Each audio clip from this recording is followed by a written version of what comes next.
Silence, a Fable by Edgar Allan Poe. The mountain pinnacles, slumber valleys, crags and caves are silent. Listen to me, said the demon, as he placed his hand upon my head. The region of which I speak is a dreary region in Libya, by the borders of the river Zaire, and there is no quiet there nor silence.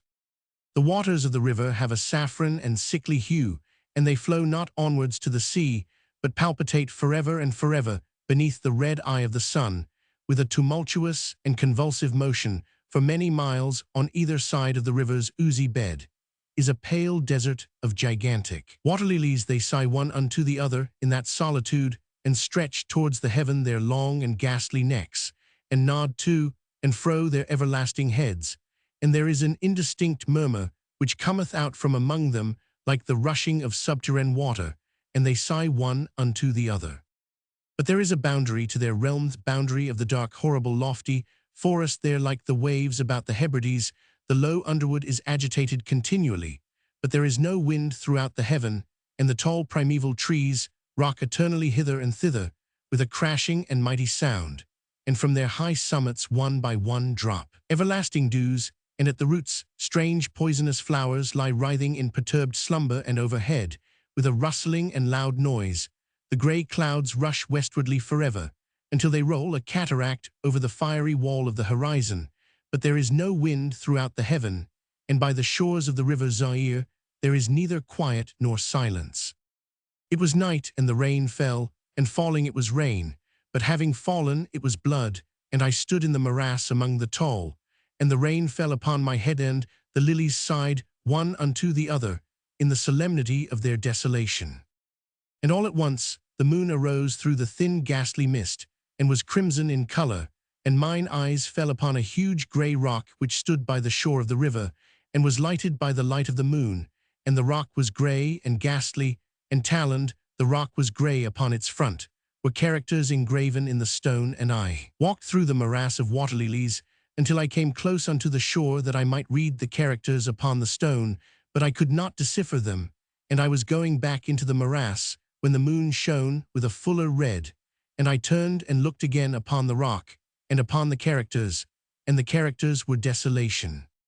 And I looked upwards, and there stood a man upon the summit of the rock, and I hid myself among the water lilies, that I might discover the actions of the man. And the man was tall and stately in form, and was wrapped up from his shoulders to his feet in the toga of old Rome, and the outlines of his figure were indistinct, but his features were the features of a deity, for the mantle of the night, and of the mist, and of the moon, and of the dew had left uncovered the features of his face, and his brow was lofty with thought, and his eye wild with care, and in the few furrows upon his cheek I read the fables of sorrow and weariness, and disgust with mankind, and a longing after solitude.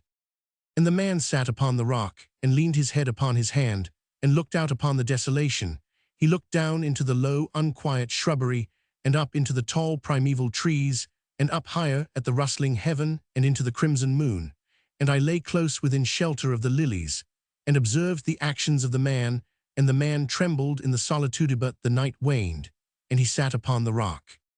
And the man turned his attention from the heaven, and looked out upon the dreary river Zaire, and upon the yellow ghastly waters, and upon the pale legions of the water lilies, and the man listened to the sighs of the water lilies, and to the murmur that came up from among them, and I lay close within my covert, and observed the actions of the man, and the man trembled in the solitude, but the night waned, and he sat upon the rock.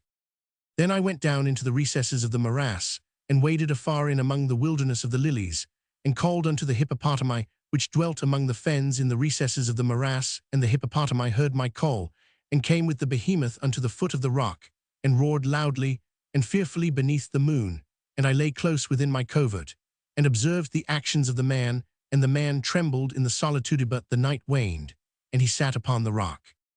Then I cursed the elements with the curse of tumult, and a frightful tempest gathered in the heaven where before there had been no wind, and the heaven became livid with the violence of the tempest, and the rain beat upon the head of the man, and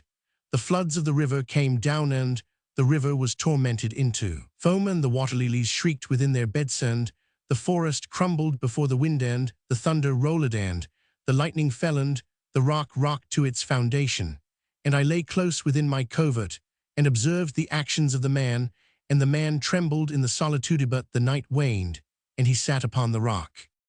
Then I grew angry and cursed with the curse of silence, the river, and the lilies, and the wind, and the forest, and the heaven, and the thunder, and the sighs of the water lilies, and they became accursed, and were still, and the moon ceased to totter up its pathway to heaven, and the thunder died away, and the lightning did not flash, and the clouds hung motionless, and the waters sunk to their level, and remained, and the trees ceased to rock, and the water lilies sighed no more, and the murmur was heard no longer from among them, nor any shadow of sound throughout the vast illimitable desert. And I looked upon the characters of the rock, and they were changed, and the characters were silence. And mine eyes fell upon the countenance of the man, and his countenance was wan with terror. And hurriedly he raised his head from his hand, and stood forth upon the rock, and listened. But there was no voice throughout the vast illimitable desert, and the characters upon the rock were silence, and the man shuddered and turned his face away, and fled afar off in haste, so that I beheld him no more. Now there are fine tales in the volumes of the Magian, the iron-bound melancholy volumes of the Magi. Therein, I say, are glorious histories of the heaven and of the earth, and of the mighty sea, and of the genii that overruled the sea and the earth and the lofty heaven.